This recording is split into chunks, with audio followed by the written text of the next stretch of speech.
Okay. Shall I start or yeah? So just a brief information. The session has been recorded, and today we'll have this session. First, Katie Moylan from the University of Leicester. Sorry, she's associate professor in media at the university and established the research interest in radio, especially community-led radio. So recently, she's begun researching in archive creation and the way to preserve radio everyday stories. If you go to SCAD, there is a link where you can find more about her work. So welcome, Katie, and the floor is yours. Okay, good morning, everybody. And I've closed my presentation. That's no good at all. 1 second now. I do want to share, but here we go.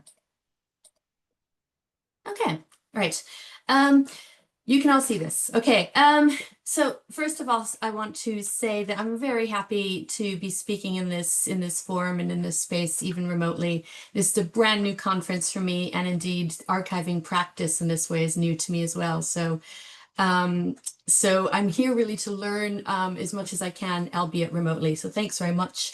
What I'll be doing really is talking about radio a bit more than archiving, because that is my area where I know a bit more. So what I'm hoping is that my research productively intersects and builds on the conference topic of a loss of place, because I feel radio to me is a very immediate medium. It's one of the reasons I love researching it, because I pay attention to and I research and I analyze radio as it's going out. And of course, this is an extraordinarily fraught time for a lot of radio in the US context.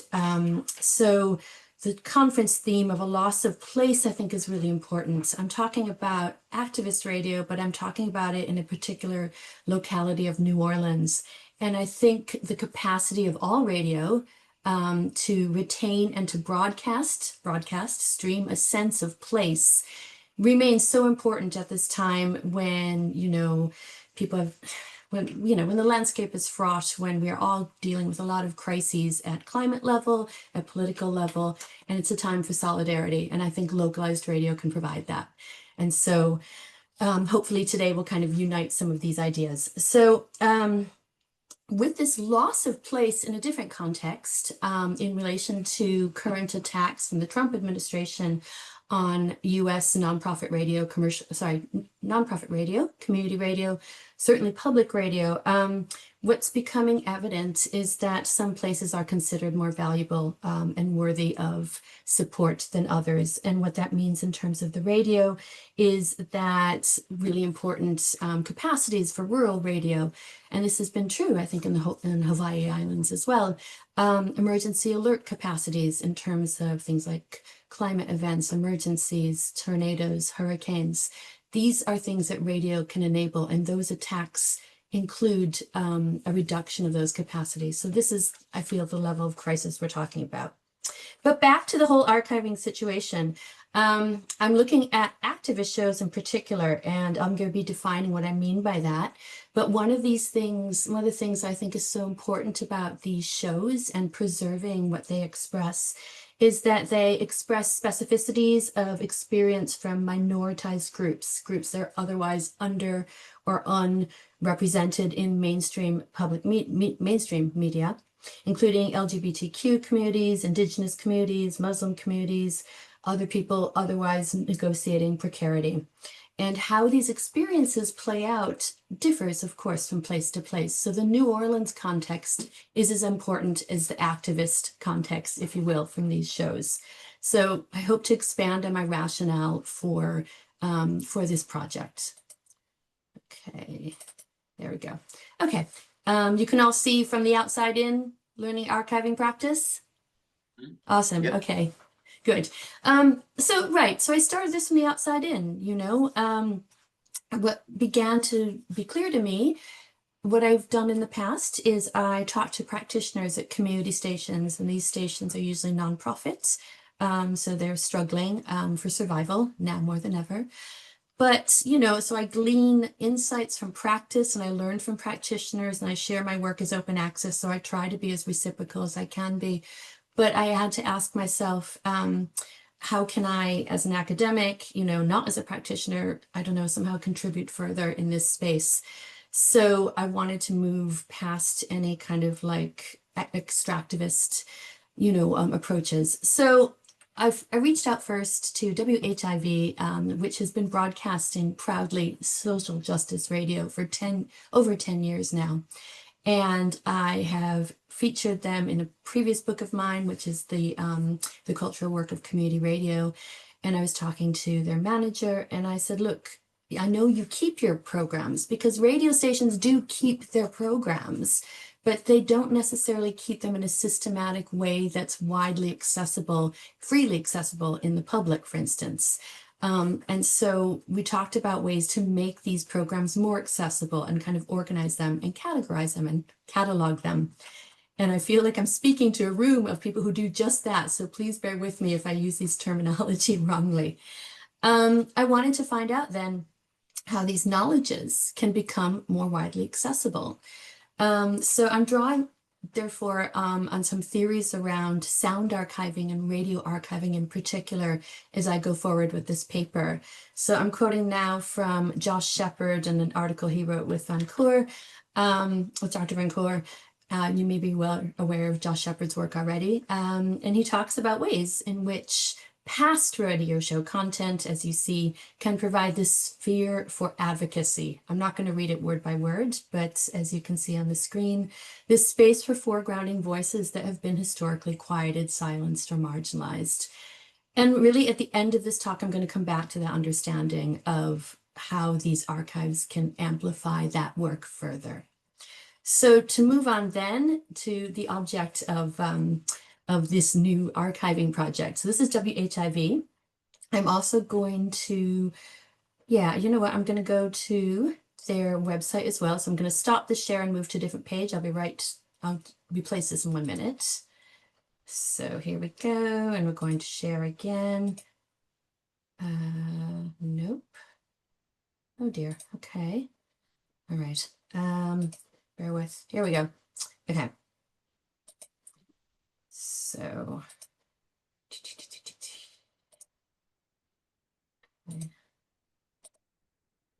Okay.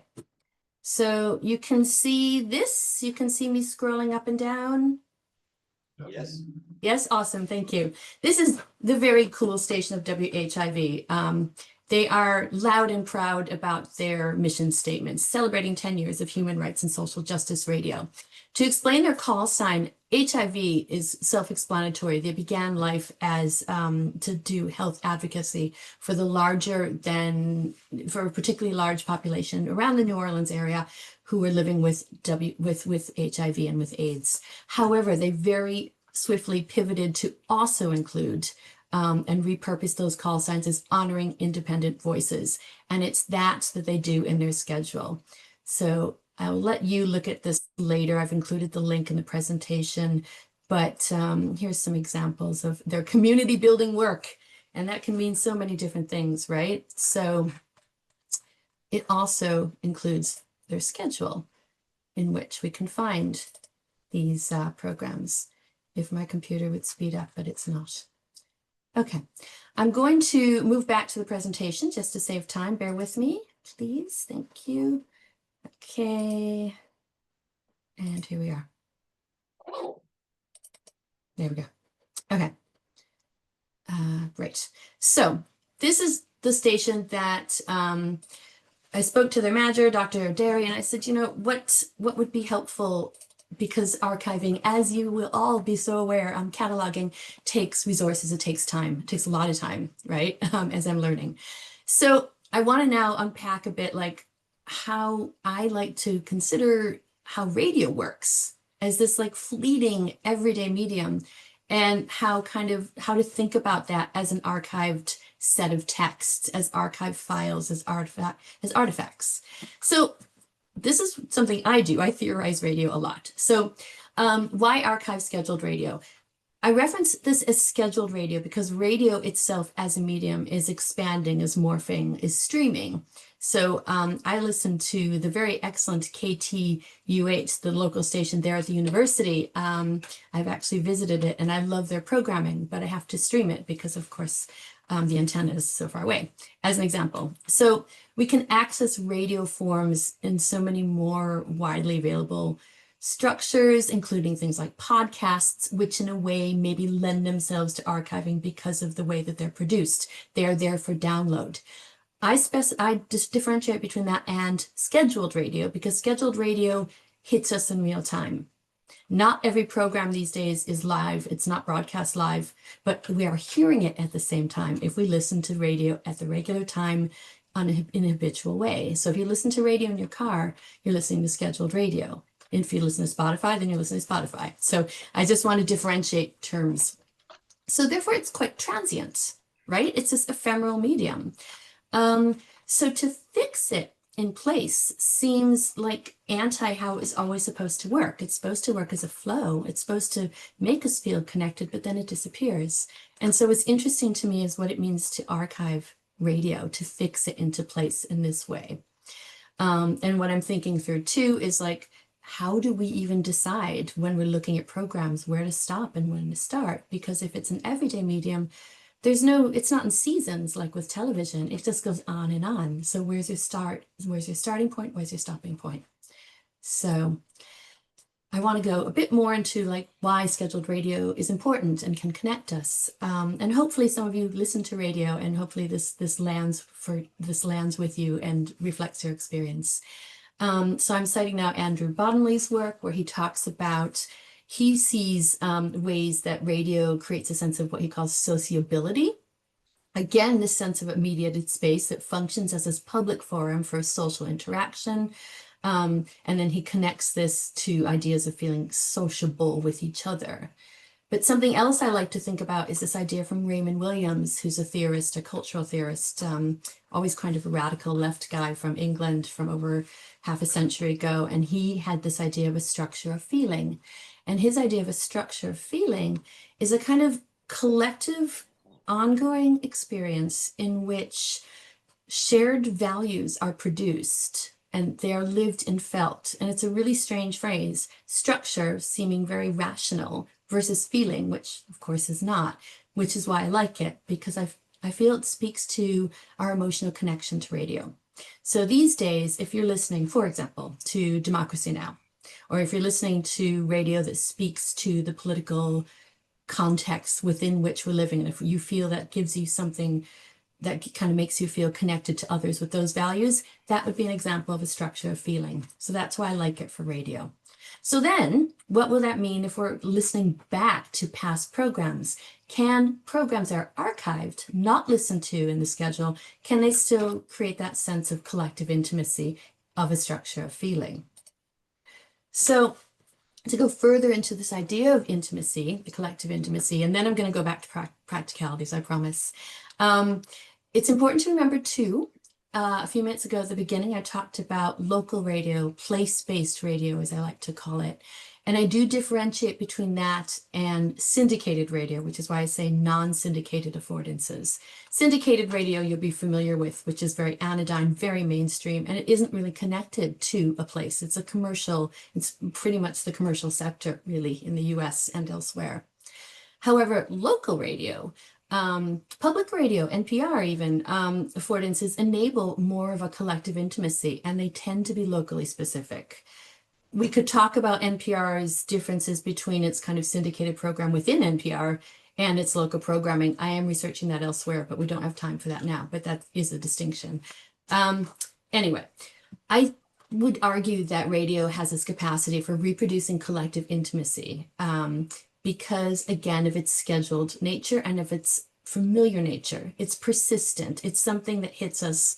You know, we might listen to the same program Monday through Friday. We might listen to the same program every Saturday, but we do feel still addressed by radio as a medium because that was baked in from its functionality at the very start.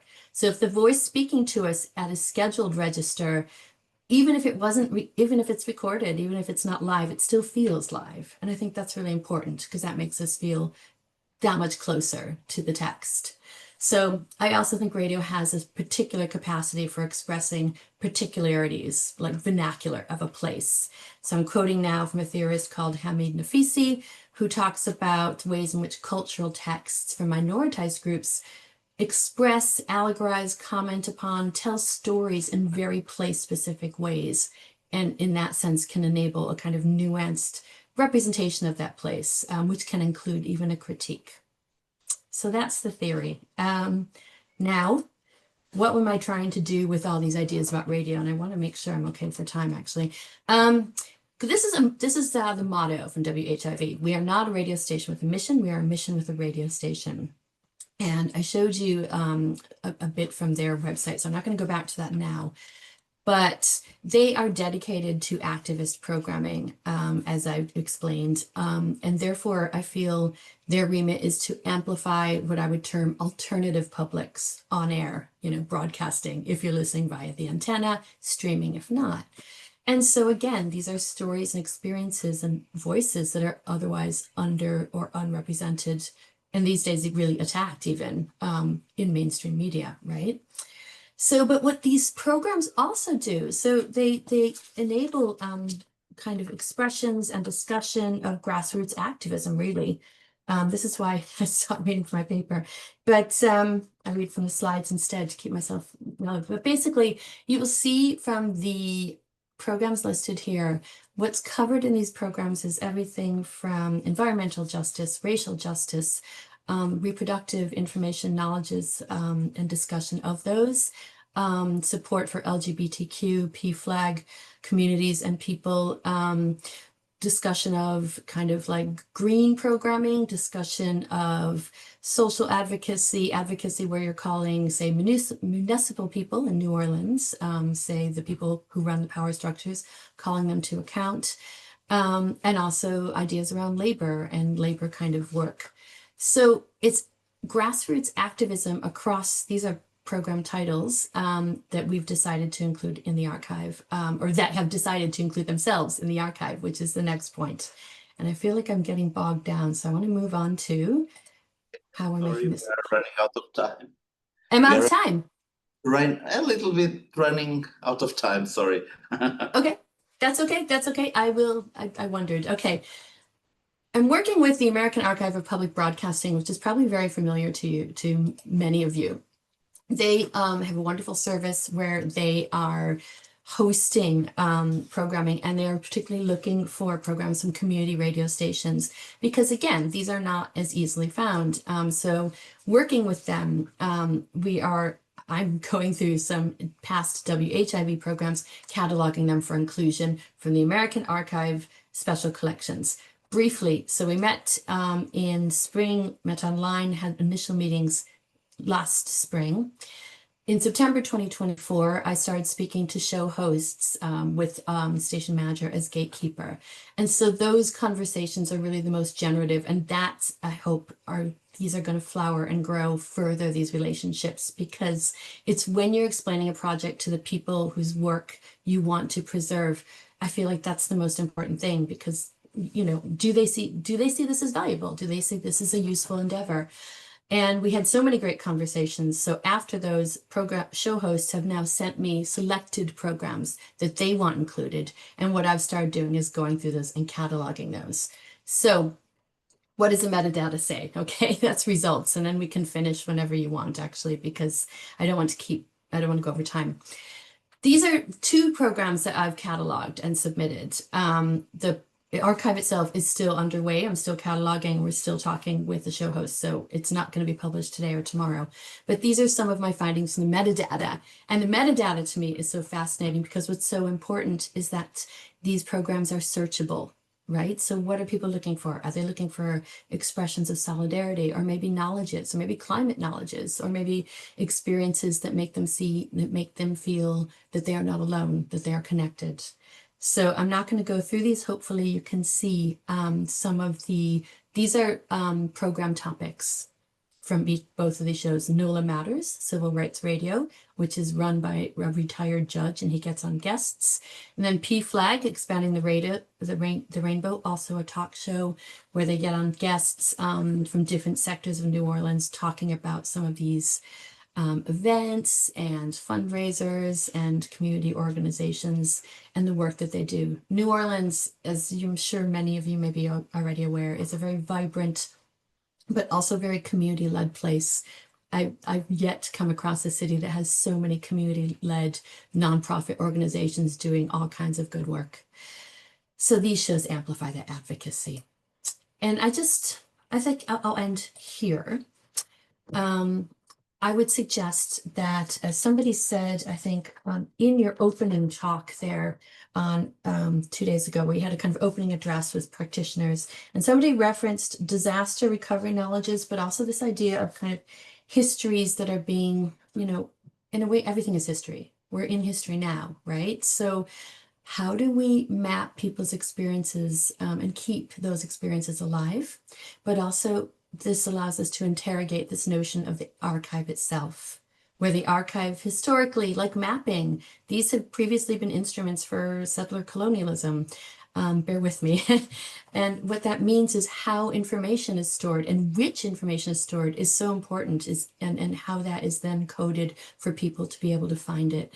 So I'm conscious of these things. I feel responsible. I feel also like I'm at the foothill of learning how to do this. So I appreciate any questions that might illuminate any kind of gaps in my knowledge. And I can stop there if that helps everybody.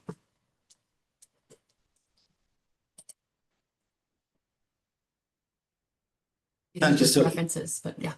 Thank you so much, Katie. It was beautiful talk.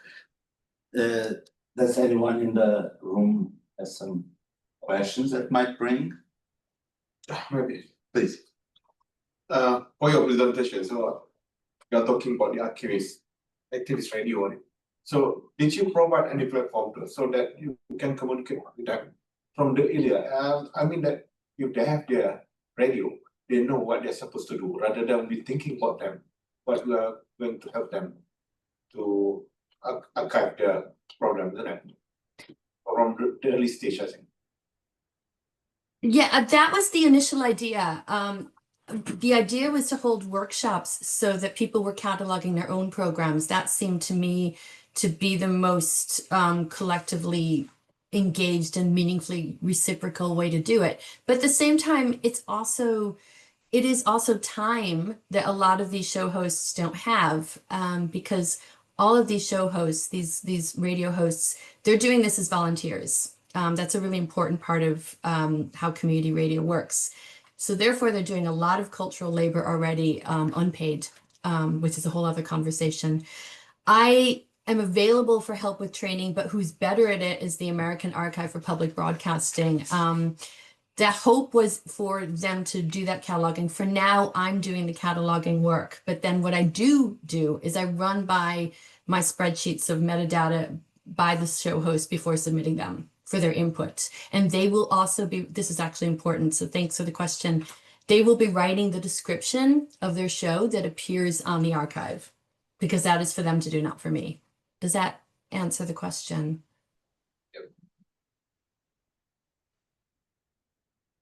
Any more questions? If not, I might have one.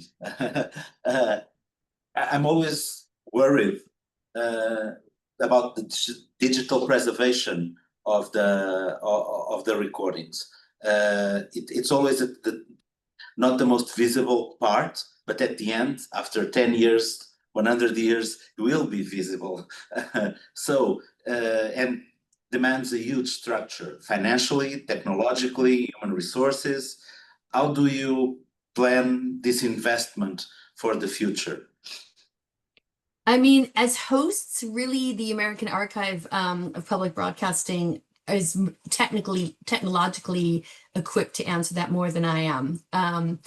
But for radio stations more generally, they're still grateful that the possibilities for digital archiving exist, because previously it was still in material like cassette tapes and kind of like, or cart tapes or reel to reel. But you're right. I mean, it still requires resources to keep it online. And so it's not the first or second question. But given the climate also, I think it's the American Archive are probably conscious that they need to keep the lights on, and they're probably thinking about this. I just saw an online question which I can answer. Does that answer your question? Does that make sense? Yeah. I would just like to comment the worry that we are in between two sides. It is state's responsibility to protect and safeguard this information, but at the same time, in recent times, we know that things can change dramatically. So in a country that we think that is going well, after 6 months, it's turned upside down. So this is just some kind of a warning for us all, for myself, that we have to find the most good solution and light, feasible, but never forget to make sure that things are digitized or recorded, whatever, for posterity in a secure context. That's a huge, that's so important to remember. Yeah. And I mean, I'm actually, the question in the chat kind of bounces off what you're saying too. Yeah, it's that much more important than ever, right? To keep everything safe.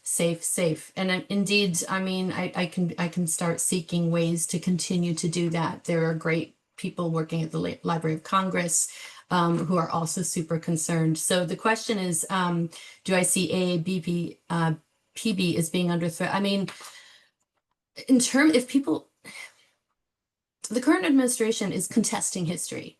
It says that the history of the US, the complex history, which includes slavery and settler colonialism, does not exist. So if they knew what I mean, they might be under threat. And that would break my heart, and surely theirs as well. So I think what we're trying to do I think they're keeping an eye on it, but I think that's not an unreasonable question. That's not an unreasonable question. It's a worry. And so your question of how to keep these programs safe is the more pertinent. Yes. We'll keep the fight. Absolutely. Okay, so maybe thank you so much, Kylie. I will, Katie. Sorry, I'll move to the next presentation if you don't mind. Stay with us. Risa, are you there? Yes, I am. Oh, hello. I am. So Hello. let's introduce you. Hello. Risa is an independent researcher and cultural practitioner based in Meghalaya, India. It was a former project coordinator, worked at India Foundation for the Arts, Ever Living Museum, part-time contributor, Northeastern Asia Audiovisual Archives, scholar, Chief Minister's Research received the Chief Minister's Research Grant from the government of Meghalaya. So the floor is yours. Thank you. Thank you. Good morning. Small thing. Can you hear me? Yeah. Do you want me to wave 5 minutes before? Yes, sure. Okay. All right then. Go ahead. All Go ahead. Okay, so good morning, everyone. I'd like to thank the moderator for that kind introduction, and of course the organizers for giving me this opportunity to share my work with you. So compared to all of you, I'm still very young here, and like I mentioned, where I come from, this is still a developing sector, so I'd be very happy to hear your inputs. So let me share my screen. All right.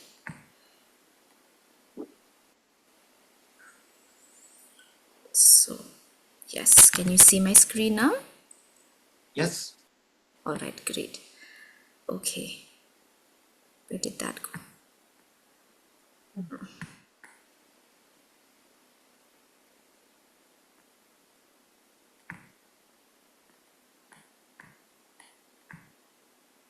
All right.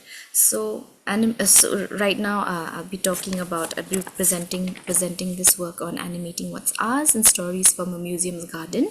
And this is just a little sketch of what the museum looks like. And these are the trees. And since we're doing animating what's ours, I thought might as well just do something like that related to the museum as well.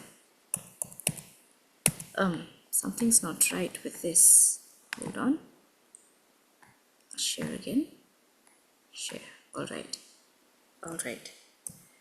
So just a context of this project of mine. So I've been working with India Foundation for the Arts, right? And so this is an organization, and it funds anything related to the arts. And so they collaborated with this ever-living museum. So what's interesting about this ever-living museum, since we're talking about communities right now, this museum is actually a private museum, and it's owned by this man, Kintewar, and he's been collecting a lot of these objects over the years, and he decided to have a museum, and it's doing very well compared to, surprisingly, compared to the government museums here.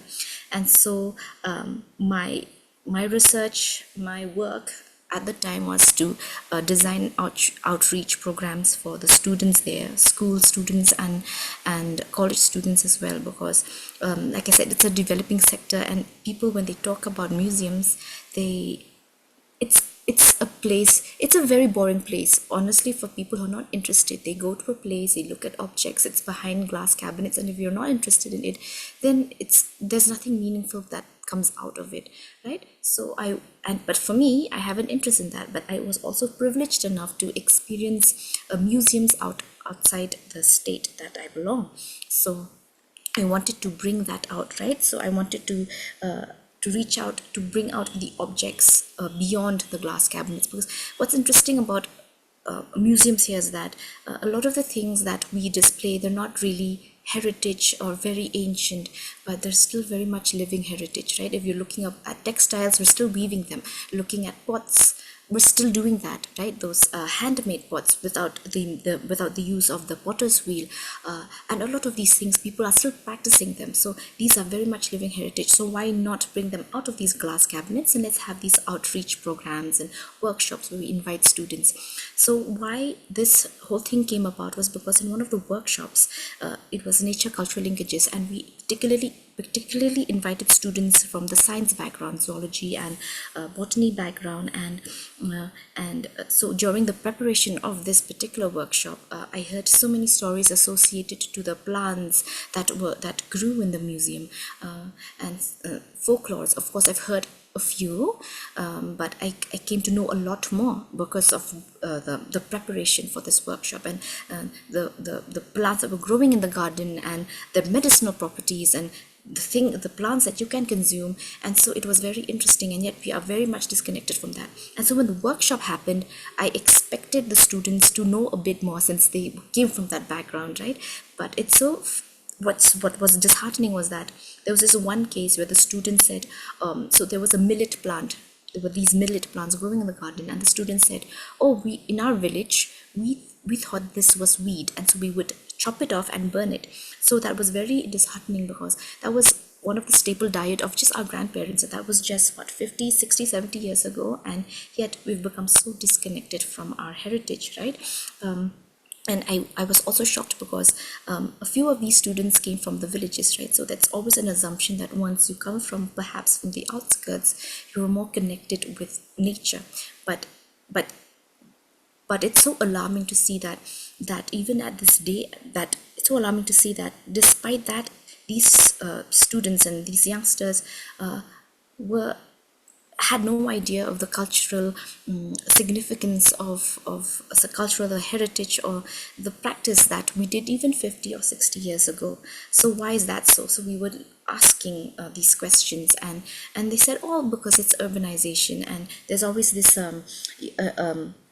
you want it more, becoming more, with urbanization came globalization, and so the world was becoming more and more homogeneous, and which is good in some ways, but it also means that we're also losing our uniqueness. So we've all demolished the uniqueness of our culture here. We all want it to look like what it looks like in the West with those tall buildings. And so we forget our own ways of living. Also, the second one is unsustainable consumption. So we live in the world where everything has to be fast and plenty. And instead of eating seasonal foods or crops that grow naturally without chemicals, we've shifted to these fast yielding crops and packaged food. So we've abandoned our traditional ways of eating. And then again, the third being the colonial legacies, because again we've been under the British rule for 200 years, and we've always dismissed our culture as backward and uncivilized, and whatever the colonialists did is something that is always civilized. So what they ate, how they dress, how they spoke, is always seen as something that a goal for the backward societies or the tribals that live here. And then even in that has stayed even after independence as well. When we look at the disappearance of these the tribal pedagogy in the national the way the nation has been built, right? So after independence, you had to build this idea of India, right? And then you focus only on certain histories that really glorifies that idea of India, and in the process you've excluded a lot of these tribal narratives, and even in our state as well, we only focus on histories of the great empires of the Mughals, and we've excluded a lot of our own history, and they're now part of second language, again just for a few students to know about our own culture, but it's not just for all. We're not part of the mainstream. So you must be wondering, why then did I choose animation for this, right? So it was because like I said, my outreach was mostly for students and for college students as well, but then I thought, okay, why not get them young, right? So why animation? I actually drew this from inspiration from my own experience growing up. I saw that animation was such a powerful tool. It was not just just some kind of entertainment. Okay, it shaped the way I wanted to dress, or the way I saw beauty standards, or the way I aspired, or the way I wanted to speak, right? And so looking at these animations, we learned what is good and what is bad, what is civilized and what is uncivilized. And so I realized that that animation had that kind of power over a child, and it can be a powerful way to bring our own stories and our own tradition to life. Then why not? I mean, if others can do it, why can't we use this animation as a tool then, right, to highlight and to inculcate and cultivate our pride for our own culture? And so my target audience were again children, and so again children, they're surrounded by so many attractive forms of media, right now, fast, and they're colorful and they're entertaining, so we have to compete with that. So if we want them to see their culture and their folklore as equally vibrant and exciting. So then animation, I thought, okay, animation would be the right tool. Okay, but so here animation became a form of not just a tool, but it also became a form of archiving, because we come from an oral society, right? An oral society, and which is passed down knowledge from one generation to the next. But we have to move forward, right? We are competing with so many medias right now, and mediums right now. So I think we have to adapt to changing times as well. So now, so then that's how archiving has become this tool.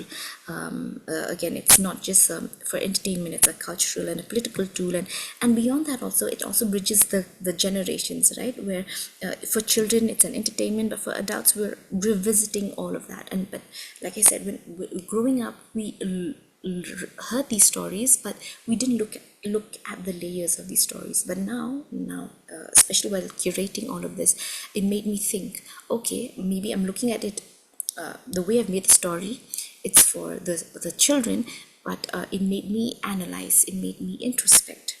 So choosing what to animate, now that's also interesting, because again, we had to think about the audience and the target audience that I had in mind. And again, for children, I had to select certain stories. Again, we had all these plants growing in the garden and stories associated with them, and so we had to select certain stories that were not too lengthy, because we have to grasp the attention of these students as well.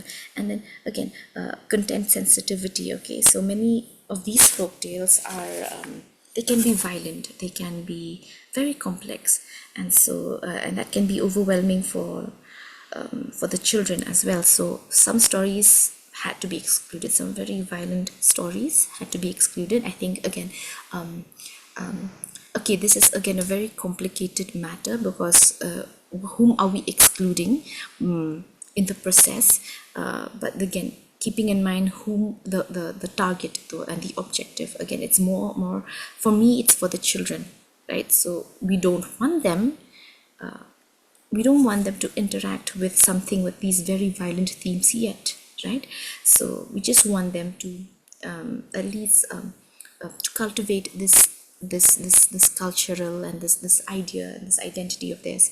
And so, and of course, practical constraints, right? So again, we have a particular budget. Animation is expensive, right? So we had to select certain stories that well, there are morals associated with them, and short, and of course we had to modify some of the stories as well, especially the story about which you'll see later, where I had to combine two stories together, so the bow and arrow story. And so now, before we actually look at the animation, I want you, when you look at the animation, it's very important you look at the characters and what they're wearing, and what does it tell you about the society, their relationship with the supernatural, the worldview, and of course, don't constrict yourself to just these questions. You can reflect beyond these questions, but above all, I want you all to just enjoy and experience the joy of storytelling. So right now, I'm going to stop sharing this, and I'm going to share the stories. All right.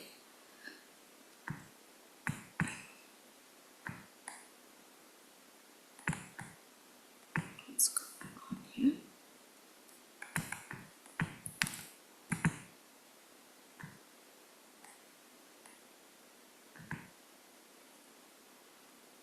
Can you see? Yeah. All right. Let me just play the. Do we have enough time? Okay, great. Yeah, we are running out of it, but yeah, we still have it. Okay. All right. So this is called Wahlang, and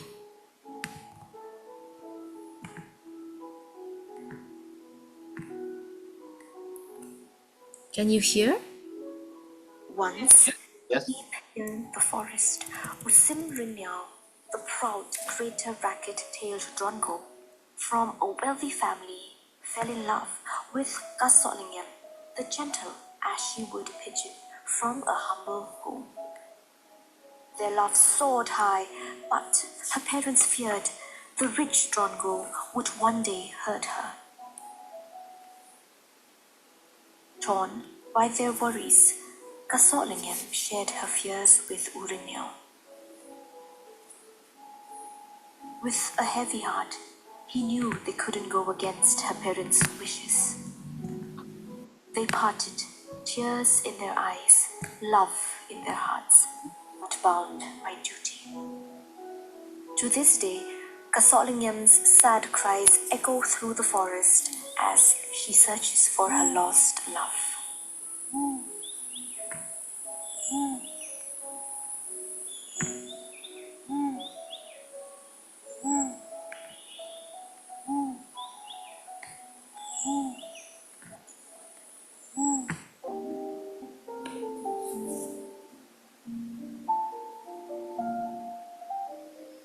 In the early days of the world, when all living things, including animals, spoke the same language and lived in peace, Kalalani was known as the Queen of Flowers. Every 13 moons, humans would hold a great festival, and the animals loved to watch them. Some younger animals wished for a festival of their own, and eventually the elders agreed. Finally, Upurthat, the thunder, was sent out with his big drum to announce the festival to everyone. His drum was the loudest and could be heard all across the forest, bringing together a huge crowd. On the day of the festival, the animals were dressed in their finest. There was a lot of laughter when the squirrel marched while beating a little drum, or when the mole laughed so hard at the owl's clumsy dancing that his eyes became tiny slits. A look that has stayed with moles ever since. Amidst all the fun, Ukui the lynx arrived with a shiny silver sword to impress everyone. He danced gracefully with the sword, earning cheers from the crowd. But when Upurthat, the thunder, saw the silver sword, he wanted to borrow it to join the dance. Though Ukui didn't want anyone else to touch his prized sword, the other animals pressured him into lending it to Upurthat. Once Upurthat had the sword, he swung it so fast that it looked like lightning, and he pounded his drum so loudly that the ground shook. Frightened by the noise and flashes, the animals ran to hide. Taking advantage of the chaos, Upurthat leapt up to the sky, taking the lynx's silver sword with him. The Khasis say that when you see lightning and hear thunder, it's really Upurthat swinging the stolen sword and beating his drum in the sky. The lynx was heartbroken over the loss of his sword. Ever since then, he has stayed close to his home, trying to build a mound, hoping that it will one day reach the sky, proclaiming his silver sword from Upurthat. Amidst all this chaos, Kalalini was busy getting ready at home. She arrived at the festival grounds very late, only to find that everyone had already left. Embarrassed and ashamed, she missed the dance. Lalini and her attendants ran to the edge of a cliff. They fell on a wide ledge below but survived the fall. Since then, Kalalini blooms every autumn on the cliffside with her fellow flowers. She became known as Kalalini Pepshad, which means Kalalini who missed the dance. To this day, people use her name to describe anyone who is never punctual.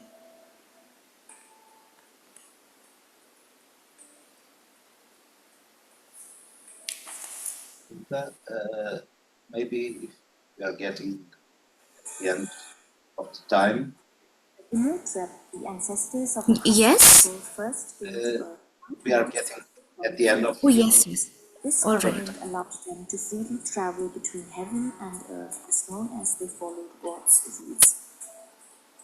Back then, everyone, including plants and animals, spoke the same language and understood each other.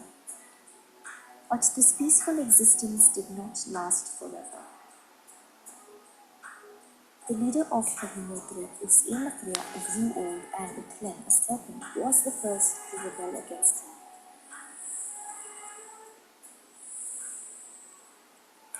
Other animals also began to rebel, breaking the covenant with God.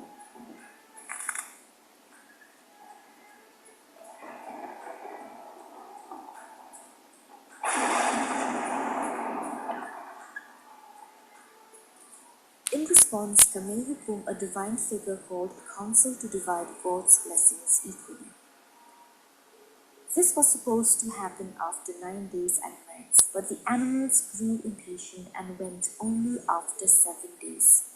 Because they disobeyed, they received an inferior share, while humans got the better one. As a result, animals lost their ability to speak, and Utlen, who didn't attend the council, was condemned to live in the wilderness. Angry about her fate, the animals decided to destroy humankind. Humans asked Mehukum for help, and she taught them how to make bow and arrow for protection. The bow was made from a special bamboo cut during a specific time between January and February. The arrows were made from a special type of reed and were equipped with sharp triangular metal tip and decorated with eagle feathers. This is how humans all the Himmeltrep gained power over the ants. To celebrate their victory, they held a grand festival annually. It was because of this that Khasi archery as a sport came into being.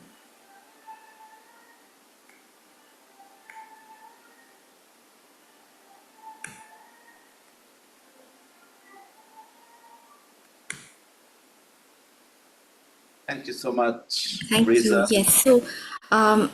We're done with that. I'll just stop sharing. So I would like to just reflect about on this. It's not just animation has become a tool for archiving as well, because yeah, hold on.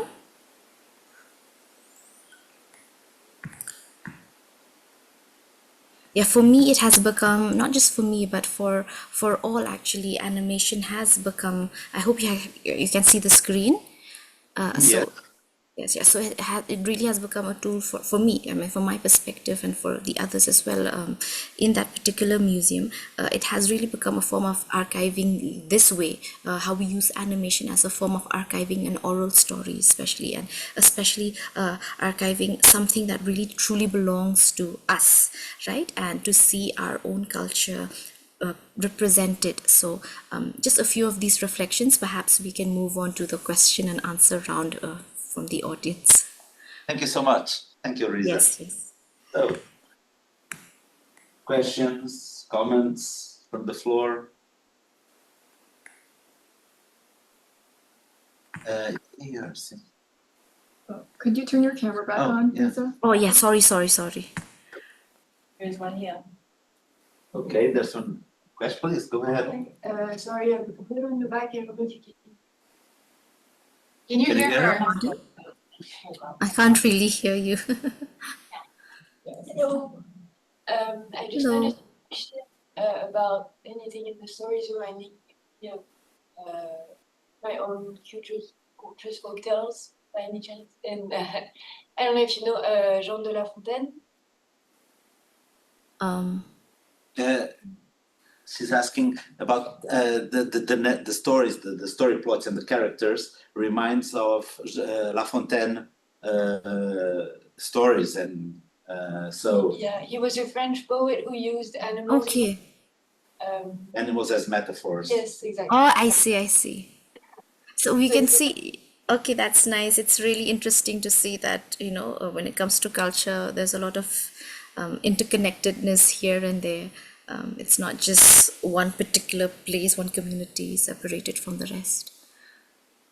It was very interesting. Thank you. Thank you so much. I actually had a question. Hi, sorry, I'm the operator, so I'm in the back. But It's on the chat. I did not read the chat. oh no, this is my own question. But I was wondering why you chose to go with English for the narration of the animation. Yes, that's interesting. So when you, the thing is, because for this particular museum, right, we had to cater to a lot of people who would come visit the museum, right, and also, and so that way, I didn't want it to just be something only for my own people. I wanted others as well to know about my culture, right? And so, and also English being one of the official languages of the state. So hence that's why I used English. Thank you. Yes, thank you for your passionate talk. And I was wondering, what is the response of the public to these stories? A response of the public? Yeah. Yes. So it has been positive, but some of them, again, like, you can't cater to all. So for instance, the story about the bow and the arrow, right? It's a story, there are two stories combined together. So but then the first story had to do with how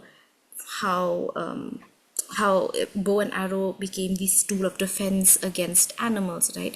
But then again, you can't just end the story there, because then it would then encourage people to then go on this rampage of then you're just hunting, and you have, especially when you're catering to children, you have to really talk about all of these, right? So I then took the other story of how it then emerged as a game, because there is a game, we have a game, a traditional game of bow and arrow. So combining these two, and so yes, people are questioning why did you combine these two, but again, you know, it's still developing field, and you have to take in all these inputs from others as well.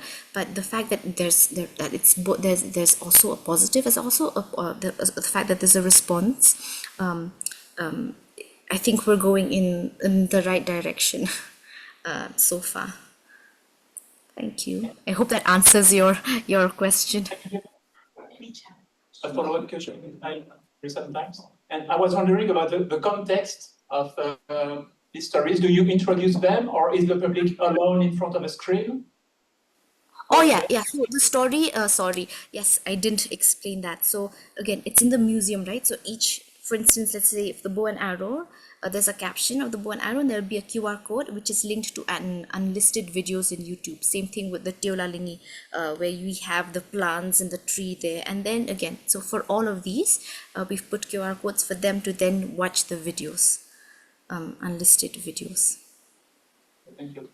Okay, I'm very sorry to interrupt this exciting conversation, but we have to leave the room for the next presentations. They will be here, I guess, around 3 to 5 minutes. So thank you, Risa. Thank you so much. Thank you so much, Katie. And yeah, thank you. Thank you so much for this opportunity.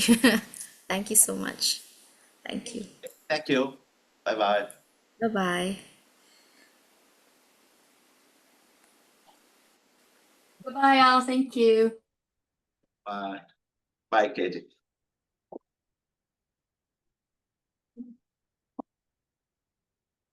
The next one is. Yeah.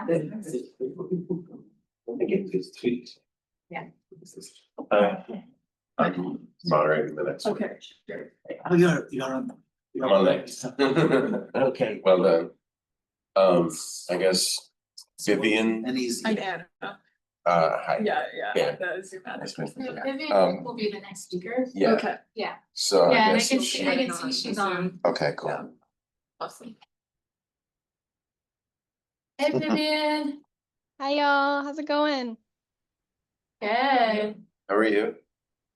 Good to see y'all. Too. Do we need to test it?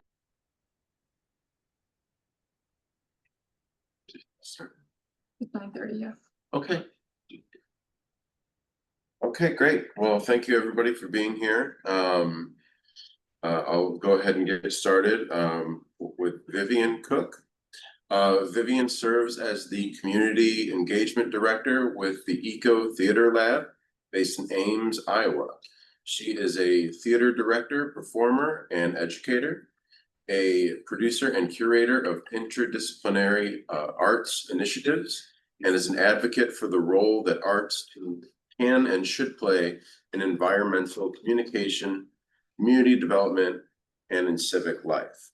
Some of her recent projects include producing a Iowa tour of a new play about herbicide resistance and drift, and producing the podcast, The Art of Climate Dialogue, Stories from Iowa, which she'll be discussing today. Please join me in welcoming Vivian Cook. Hello everyone. It's so great to be here. Thank you for having me, and I'm excited to share a little bit about this project with you all today.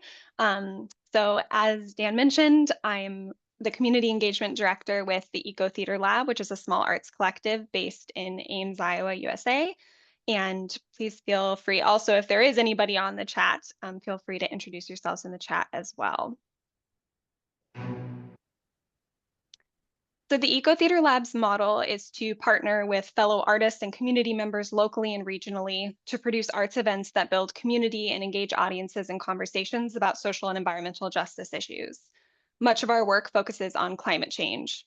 We approach our work from an asset-based perspective, examining the many assets that exist within our community and identifying ways to amplify and build on those assets through art. We share our work in public places such as parks, schools, libraries, farmers markets, art festivals, and more recently, digitally through formats like podcasting. So one of our most recent projects that I'm going to be talking about today is a podcast called The Art of Climate Dialogue, Stories from Iowa, which features interviews with 15 Iowa leaders who have used arts and storytelling strategies to facilitate climate change dialogue in Iowa agricultural communities. I was the producer and host for the podcast and had the opportunity to collaborate with many wonderful partners and team members who are all listed on our website, and I'll give a shout out to at the end here. But that also includes IASA Executive Board Member Rosie Rowe, who I believe is in the room. So shout out to Rosie. This project was funded by the North Central Region Sustainable Agriculture Research and Education Program and the Johnson Center for Land Stewardship Policy. And we'll have some opportunities to get glimpses of some of the interviewees' artwork. This cover art is by Mosel Nita Singh. And during our reflection questions later, we'll play a little bit of the podcast theme song as well, developed by interviewee Omar DeCook Mercado. Through the podcast, all the interviewees share their strategies and recommendations so that listeners can implement them in their own communities. Today, I'm going to share some of the podcast themes with you all and a glimpse into each of the interviewees' work. During the presentation, I invite y'all to reflect on both the themes and the medium of the series and how they might relate to your own work.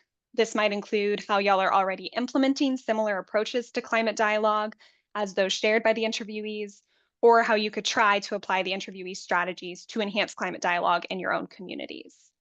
And it might include how you or your networks might leverage audio mediums like podcasting to preserve and share stories of climate resilience in your own communities, stories that could catalyze further climate action in the communities of listeners.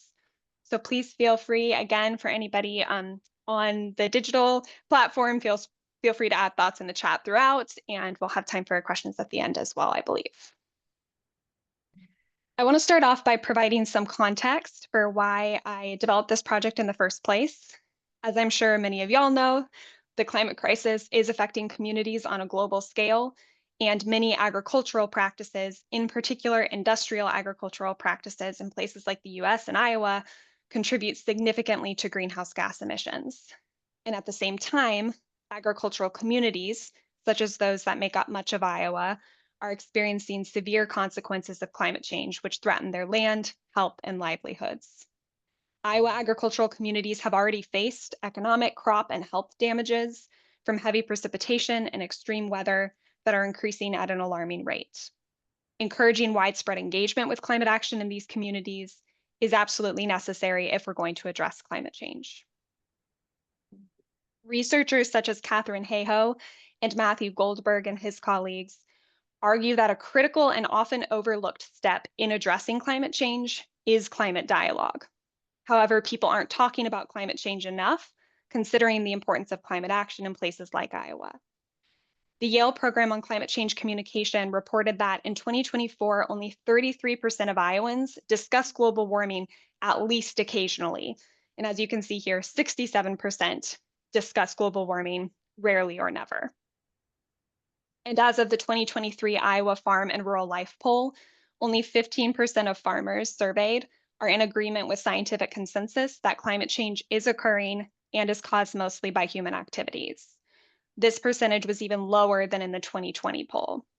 If we're going to address climate change, ag communities have to be a part of the solution, and it will be quite difficult to move more effectively toward climate action without first increasing how often we talk about climate change, which will in turn inform our engagement with climate change in action. Prior research has also argued that effective facilitation of climate dialogue in agricultural communities should incorporate values, diverse perspectives, and personal experiences. Arts-based engagement strategies are especially apt at incorporating these elements into public dialogue. I've seen evidence of this while researching other arts initiatives and preparing for the podcast. And the Eco Theater Lab team has also observed such strategies firsthand over the past several years as we've worked on projects such as the International Climate Change Theater Action Initiative. Here are images from our 2019 production of Climate Change Theater Action, where we created a space for stories to be shared through theater, which led to conversations about local climate action, which led into opportunities for people to contribute to that action themselves. Arts have potential to involve stakeholders in deliberative and creative dialogue that offers them more agency in climate conversations. As our team was exploring how arts and storytelling could facilitate climate dialogue, I knew there must be more people doing this work in Iowa. I wanted to talk to them, learn from them, and amplify their work. And I wanted to amplify their work in a way that would be accessible, including to farmers, artists, and advocates who are often pressed for time. This led me to develop the Art of Climate Dialogue Stories from Iowa as a podcast series, which could be accessed publicly, would allow the interviewees to tell their own stories in their own voices, would invite listeners to engage while on the road and in the fields, and could preserve and share these stories, at least for as long as I'm able to keep the podcast available digitally. Much longer than in theater, which is my normal, which is my regular medium that I work in. Between fall 2022 and spring 2023, I conducted 13 interviews with 15 artists, farmers, landowners, community engaged researchers, and community organizers who have all used arts and storytelling strategies to talk about climate change and agriculture in Iowa. The intended audience for the podcast is individuals who are invested in facilitating climate dialogue in their own communities and maybe looking for strategies to do so. The interviewees offer such strategies and also remind us that we are not alone in this work. The goal then is that listeners can take the interviewees' recommendations into their own communities, facilitating more effective climate dialogue on a local level and encouraging their own networks to do the same. This is with the recognition that people are more likely to listen to people they trust, have a relationship with, and/or share values with. And we all have our networks and relationships that we can lean into with this work. While the podcast is public and widely available, I also developed cross-sector outreach and funding partners for the project, partners who agreed to share the podcast once published with their networks. And then I've been sharing the project through events like this as well, so that folks like you all can share the podcast and the interviewees' work with your own networks of people who are also trying to engage in local conversations about climate change. So out of the 13 interviews, I identified several themes regarding the potential for arts-based climate dialogue in Iowa agricultural communities and beyond. I'll share each of these themes today, along with specific examples from the interviewees' work. And again, as I do so, I encourage everyone to start thinking about how each theme applies to the work you already do and how further exploration of each theme and its related storytelling strategies might enhance your approach to climate dialogue in your own communities. So we'll get started.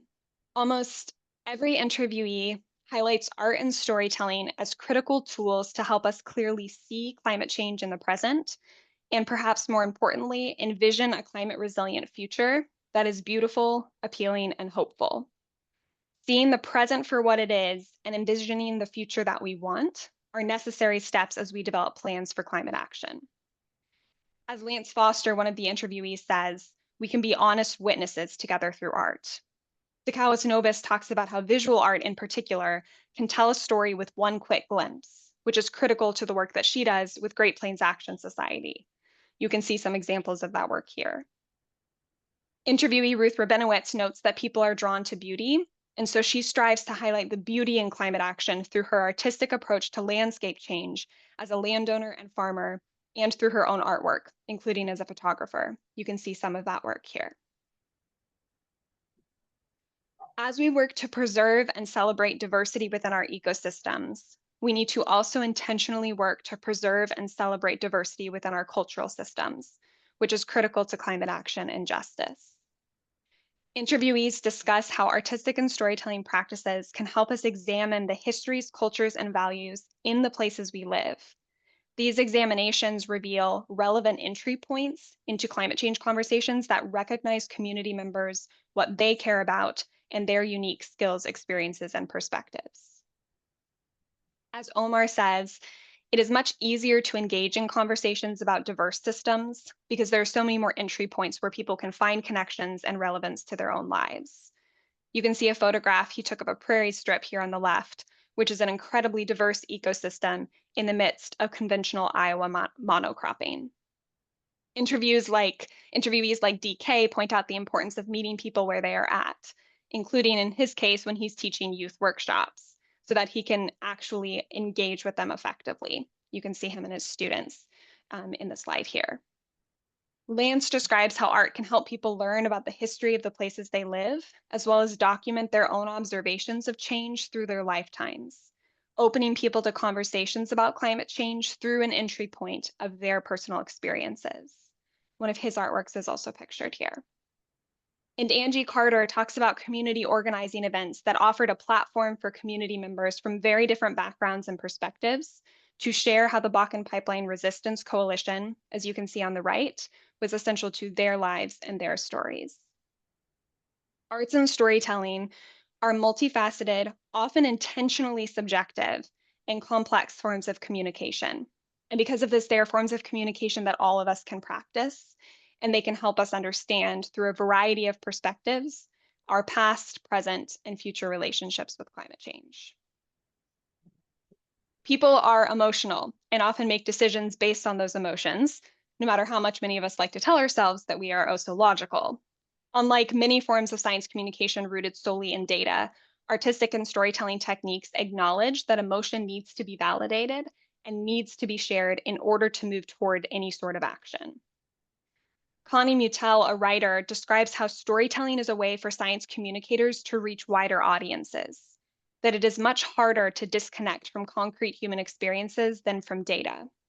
She tells us about how her readers have fallen in love with the places she's described in her books, and that this is what she wants, to invite readers to love our beleaguered world, to create safe spaces where people can talk honestly about the fear and the joy that can come with conversations about climate change, and to envision a hopeful future together and the actions that must lead us there. Moselle talks about art as a way to help us balance pain and joy, express curiosity, and bring ourselves and our experiences to climate action.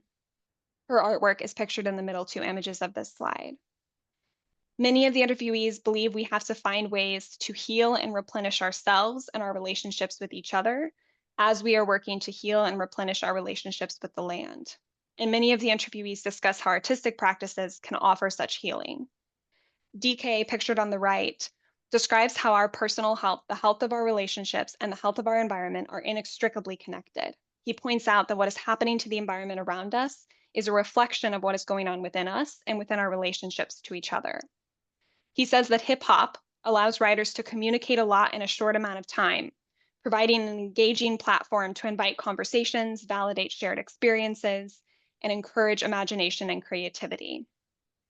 DK emphasizes the necessity of talking about our fear, anger, and grief as part of the process of healing ourselves and our relationships so that we can get to hope and then action. The interviewees for this podcast have also emphasized again and again the power of community. Climate change is an overwhelming, far-reaching problem that is affecting us and all the life around us in sometimes incomprehensible ways. None of us will ever be able to solve the problem alone, and interviewees have highlighted the importance of arts and storytelling as an asset-based way to invite people into the conversation, encouraging everyone to contribute their story, their skills, and their assets, because everyone does have stories, skills, and assets to contribute.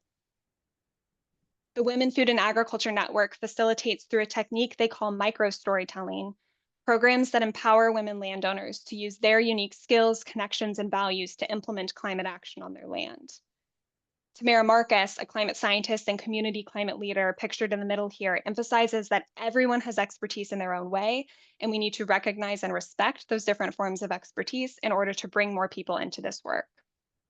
And Mary Swander discusses how stories beget stories, which means storytelling initiatives, such as her Farm to Fork Tales, create space for multiple perspectives to be in dialogue. When I share a story with you, it invites you to share a story with me, and on and on and on. And as Mary says, climate change is part of all of our stories now, so we have to figure out how to share those stories with one another, most likely on a local level in space where we can develop trust. And once more people find their way into the conversation, we can work toward developing shared knowledge and resources that are tailored to specific communities and that are rooted in collaboration and hope. This practice of sharing knowledge, resources, and hope in tandem can be especially supported through storytelling efforts because they can offer a space for people to share their own knowledge and resources around climate action, and in creating such a space, offer hope in community. Moselle captures this as she says that there is great power in celebrating in resistance. And interviewees like Alice McGarry, founder of Mustard Seed Community Farm, exemplify this in their arts-informed community-based organizing work. In her everyday practices at the farm, Alice creates space for people to share stories, find personal ways to connect to the work, practice skills that contribute to climate action socially, environmentally, and economically, and figure out where their power is. Alice explains how art can bring us together, uplift us, and transcend us as we work to find that power.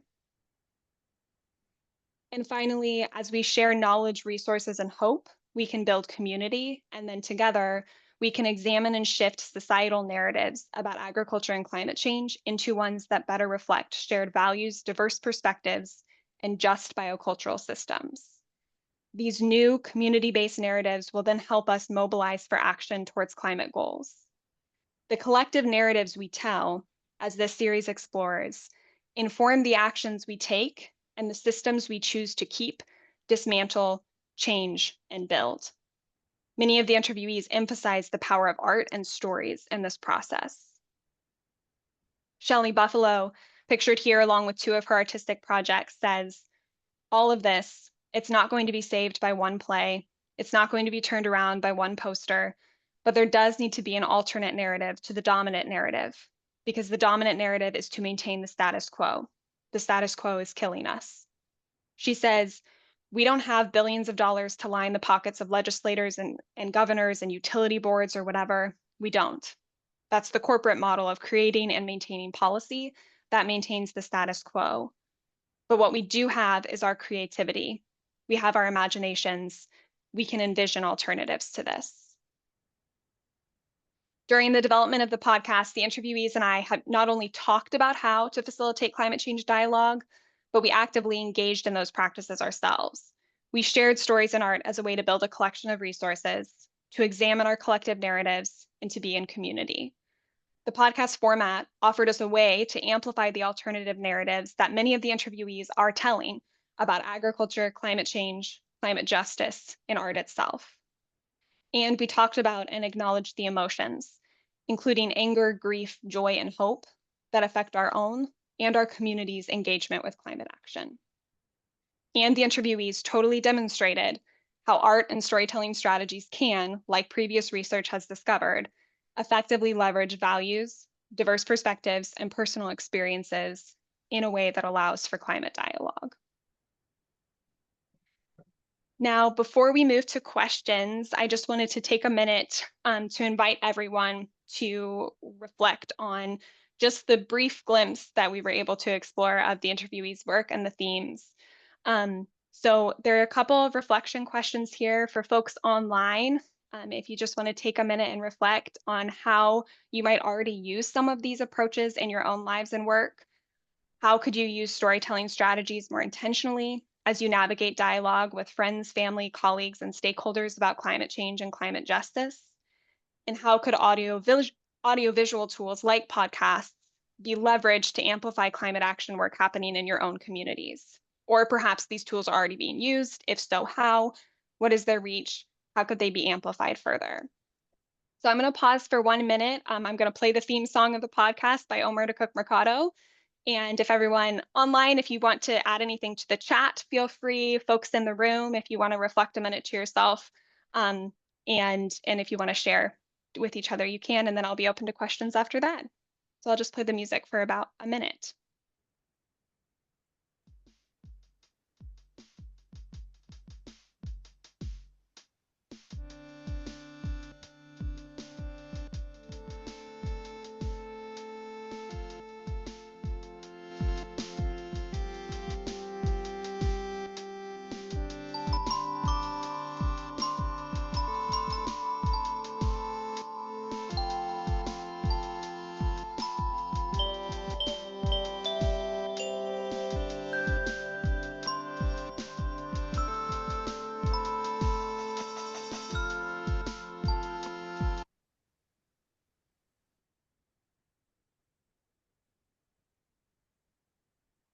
Thank you very much.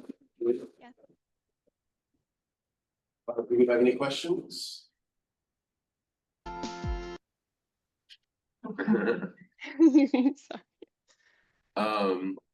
Any chat question? Not yet. I mean, I'll ask a question. Vivian, I know I worked with you on this, so Yeah. this is, I'm very familiar. And Yeah. so a lot of us work, you know, we're in the field of audiovisual preservation and access and curation. So this actually ties in really well to the theme of our conference. So thank you for providing your talk. It's really cool.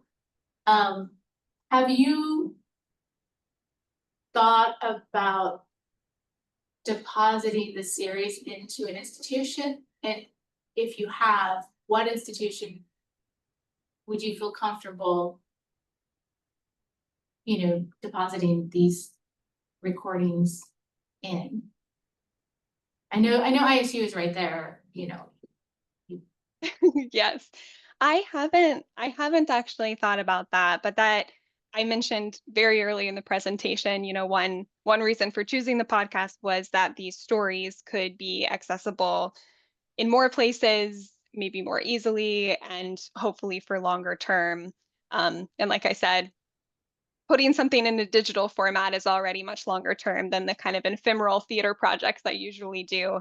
But that would be wonderful. And that's the goal of the project, is to have these strategies be shared. And Rosie, if you have ideas on that, I would love to hear them. I think the development of the project and what the interviewees were sharing and what they were comfortable sharing, I think that was a very collaborative process. And there was a lot of checking in with interviewees about what they were okay with putting out there, since we wanted to make it publicly accessible. So I'm sure that would be a conversation with them as well, bringing them into that. But thank you for asking that, Rosie. And I would love to talk more. I just had another question. So what's the next interview, and what's the next steps for the podcast?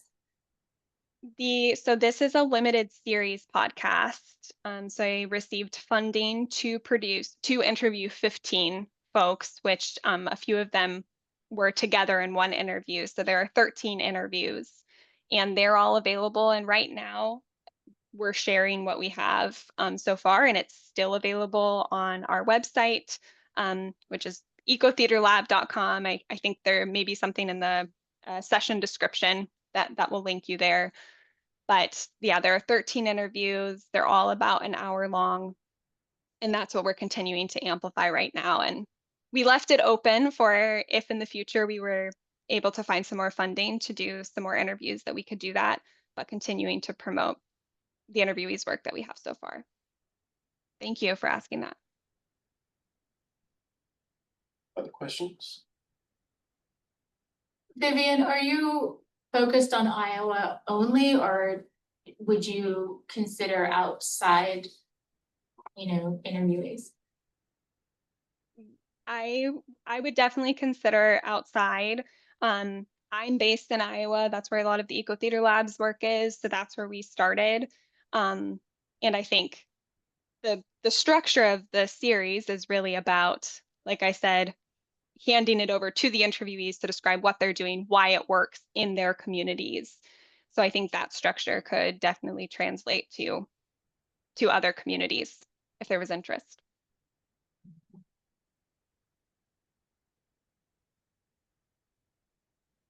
I have a question. You spoke earlier about climate dialogue and how that can kind of change depending on who you're speaking with. Have you found any sort of effective ways of using dialogue with somebody who might be a little more closed-minded? Yes, and actually the interviewees and I have talked about that a lot, because I think in a lot of places in Iowa where we're at, especially in ag communities, which make up most of Iowa, it can be really hard to talk about climate change, to even use the words climate change. And some of the interviewees talked about one of the reasons that storytelling and artistic strategies can be really effective in those situations is one, then I think Mary is the one who said stories beget stories.